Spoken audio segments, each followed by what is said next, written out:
Crusoe finds himself on an island after a shipwreck. He spends many years alone on the island until one day he saves the life of a local tribesman who becomes his devoted companion. Together they plan to escape from the island. I took Friday to my cave and gave him some bread, a bunch of raisins, and a cup of water. I then told him by actions to lie down and sleep on some rice straw and a blanket which I had placed there for him. When he woke up, he looked for me. I was out milking my goats. I let him know that his name was to be Friday, which was the day on which I saved his life. Taking a cup of milk, I drank some of it and moistened my bread in some. I gave Friday a cup of milk. He did the same thing, which his bread showing to his bread, showing by signs that he thought it very good. I gave him a pair of goatskin trousers, a goatskin coat, and a cap made of hare skin. He was very proud of his clothes, thought he hardly knew how to get around in them at first. He had never worn clothes before. Now I wondered where I should make a bed for Friday. I wanted to be kind to him and yet I wished to feel safe myself.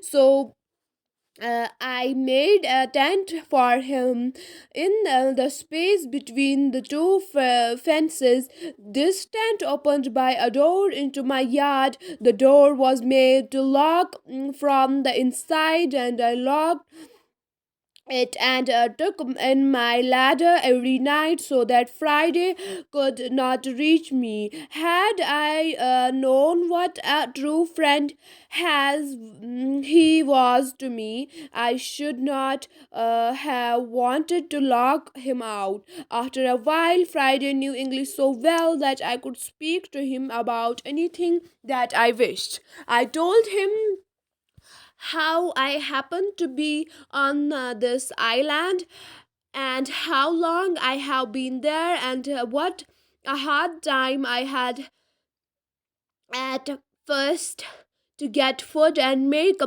home, and how lonely I was until he came. I also taught him how to plant and harvest wheat and rice and how to make baskets and dishes. He milked the goats every morning and evening. He made butter and cheese. One day I took Friday to see the boats that I made. He pointed out the first one and said he thought that it was too small. He liked the size of the larger boat, but it was cracked and rotten. He said that we could sail over his country in a boat of that size. So now a new boat had to be made, and this time I wished to choose a tree near the shore so that we could launch the boat without trouble. Friday picked out a good tree, for he knew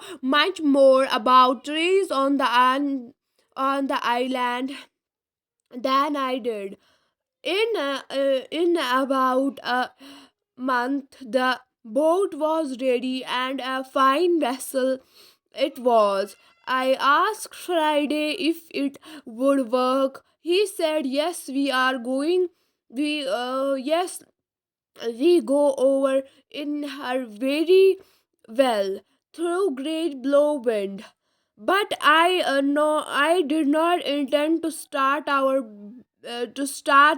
in the boat as it was. I found some sturdy wood and had Friday shape it as I directed. This was my mast. But what should I do for a sail? There were many pieces of old sails which I had for 26 years, but they were mostly rotten. I looked them out carefully and found two large pieces which were quite good. These I sewed together to it looked about 2 months to get the mast and sail ready. My next piece of work was the making of rudder, which I fastened to the stern of the vessel.